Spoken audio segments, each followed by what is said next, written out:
guys, we are going to be talking about everything excavators, and we're going to be talking about how to run one of these. Now, I'm going to be coming at you guys from the point that I've been doing this for 27 years with no formal training. The only thing I've got to say about it is I've been able to survive that many years running an excavator, but I wanted to call in a pro, somebody that actually teaches people how to run excavators, and that's where I got Danny from Volvo. And Danny, hey buddy. Thank you. Thanks for doing this. Now, Volvo is the one putting on the training for us today.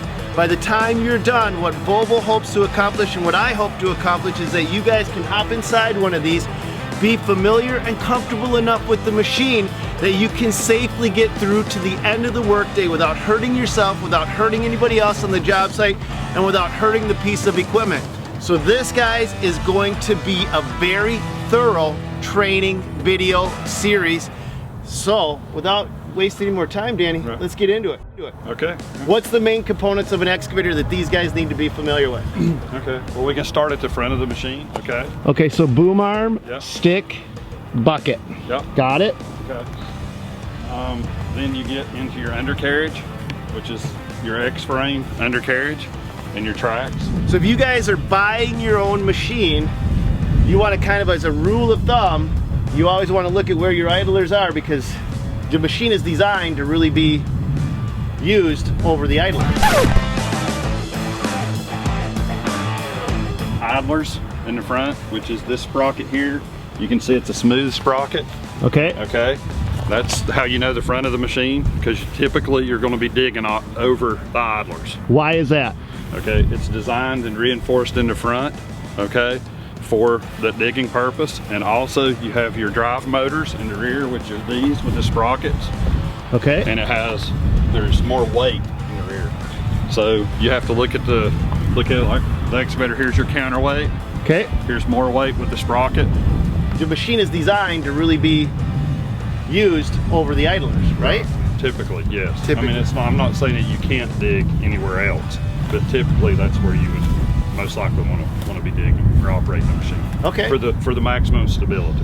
Oh, good to know. It's the cab on the excavator.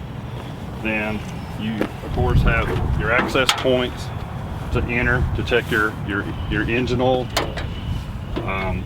which is basic entry to that. You have your power disconnect, turning the batteries on and off. Counterweight on Volvos, we typically have a rear camera, which is standard on our equipment, and also if you look, there's a side camera on it as well. Okay. And then you have your hydraulic tank, which is here. Okay. Okay. You have a sight glass in here, so typically when you're going around a machine, you'll check your fluids as you go. And this sight glass, Danny, is what? Is the hydraulic oil level for the machine. Okay, so there's, guys, when you're running an excavator, there's more than just engine oil that we've got to worry about. All of the cylinders on the machine run off from hydraulics, and that has its own separate oil reservoir. Correct. Okay? Yep. So that's something good to know about. So the oil level in the tracks is separate.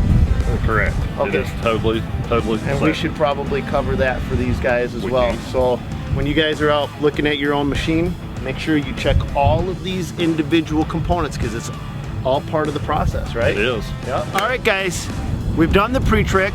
You're hot and ready to get in the seat of the excavator, and you hop up there and maybe it doesn't feel quite right.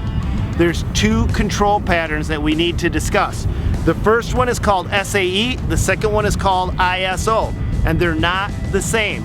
Imagine this, if you've ever driven a stick car, take the stick and have it on the right side, and then go to a different country and take that same stick and put it on the left side. You'll be totally bass-backwards before you know it, and upside down in a ditch if you're not careful. But most of these excavators, as well as backhoes, have a pretty quick and easy way of changing the control pattern. On our machines, in the cab, when you're in, you can look at the bottom right-hand corner of the screen. It'll tell you what pattern, SAE or ISO. If it's not in the pattern that you want, you'd have to get out. And basically, what you do is you pull this out and push. Well, let me swap hands. And that's basically from one SAE to ISO. Before you start learning how to run an excavator for your very first time, be familiar whether you're in SAE or ISO, because once you learn how to run it in one pattern, you're not going to be able to switch over to another very easily, okay? So whatever you start out with, you're almost going to be stuck with that for the rest of your life. So Stan, can I recommend one thing? Yeah. I would recommend ISO pattern, because no matter where you're at, that's a well-known pattern. Typically SAE is going to be a backhoe loader pattern, okay? That's what I learned on. Like, I hop in an ISO machine and I'm like, oh my God, I can't, somebody save me from this thing. Okay, so now we've covered the main components of the machine, right, Danny? Is there anything we missed with that? I think it's pretty much the main components. So we know what you're getting into, but before you fire it up, what's the basics we should be doing? Okay, things that you want to do is check all your fluids before you start your work day. Okay. That's the main thing you want to do. The other thing is a lot of guys want to grease their machine each day before they start the operation. Okay. Okay, so let's go inside. I see a big red lever. This. That's important. The reason I pointed that out before we even get started, do you notice why it's big and it's red? Tell me about that. So you'll notice it when you get in. So when it's down like this, if the machine is running, these are not operable. So it basically locks out the hydraulic controls so you can enter and exit the cab safely if it's running, okay? If it's up in this position and running, these will become active, okay? Okay. So, like I was saying, Danny does formal training for Volvo, product training. I've done 27 years of running, and one of my rule of thumb is anytime somebody comes my way, comes near me and my machine, before I'll do anything carrying a conversation or even say hi to them, I flip that down. The reason I flip that down is because it's easy to have somebody come to the side of a machine and you can't hear them because it's running or somebody else is back there, and you lean over and that whole machine starts to move. And all it takes is one small mistake that can change a person's life forever. So this automatically, just flip it down, carry on your conversation, wait till they're outside of the swing radius of the machine before it gets swung up. It's never any other way. That's worked for me. Very good principle. Okay. Absolutely. So I did something, right? Yeah, you're on. All right, Dan the man and I, we're gonna go for a ride and take you guys with, so let's start running an excavator. Good. All right. Dan, what Okay, on your left control for ISO control, if you push it forward, the stick goes out. If you bring it back, the stick comes in. If you move it to the left, it will rotate the cab. If you go to the right, of course it goes to the right. On your right control, pull back is up with the boom, forward is down with the boom. If you go into your leg, left would be curl the bucket so you can hold material in.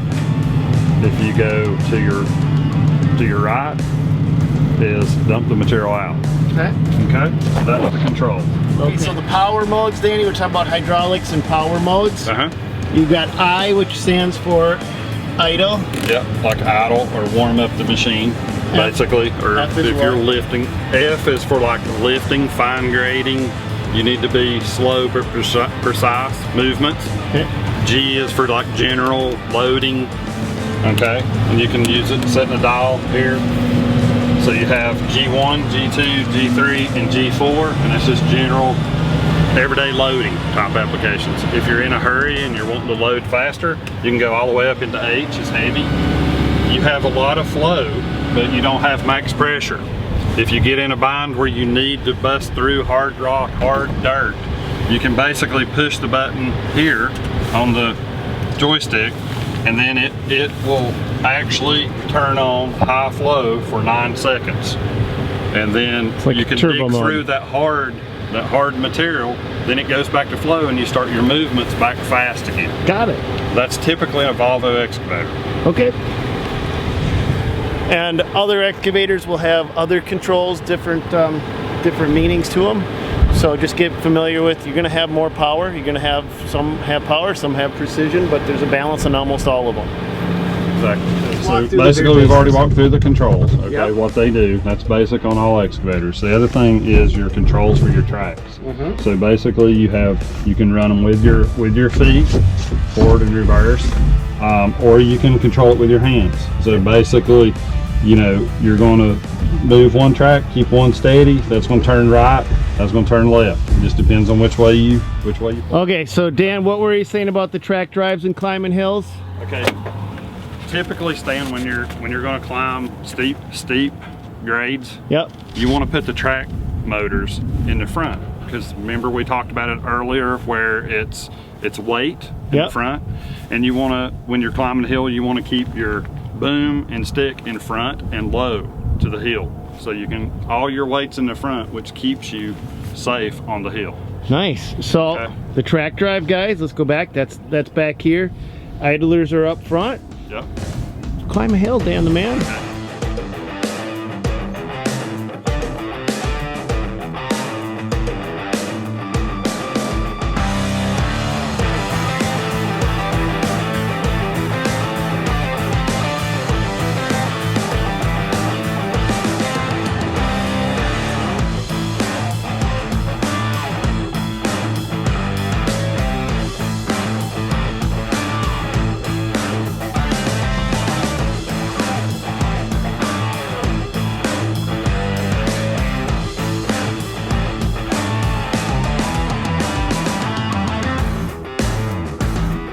Okay, Dan, I gotta ask you a question.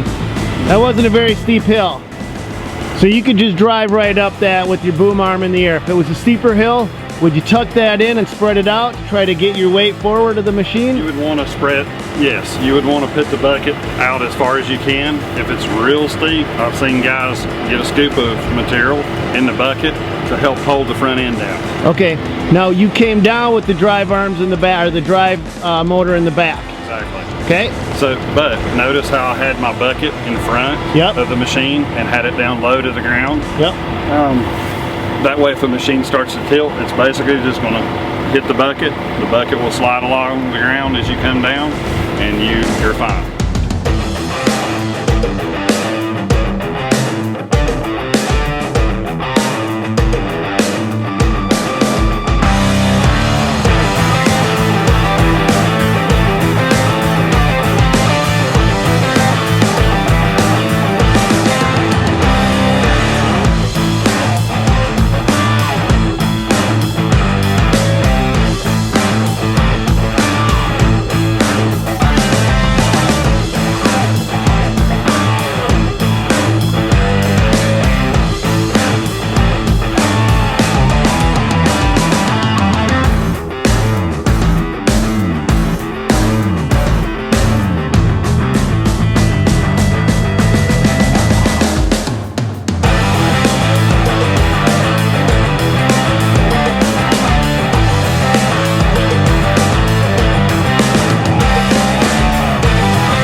Well, we've covered a lot of ground today. A big thanks goes out to Danny, the crew from Volvo. Thank you so much. Without these guys, this wouldn't have been possible. And if you guys want more information on Volvo equipment or Volvo excavators, go to their website. I'm going to put a link down below to this. Make sure that you stick around because this is a two-part series, so we're going to be covering so much ground. We wanted to make sure that we got everything included for you guys, so check out both parts. Now this, guys, is not replacement for training. Make sure you go out and find training, right, Danny? Absolutely, or refer to the operator's manual. Okay, refer to the operator's manual and have somebody else walk you through it in face-to-face, but this is a good start. Exactly. Thanks for having us.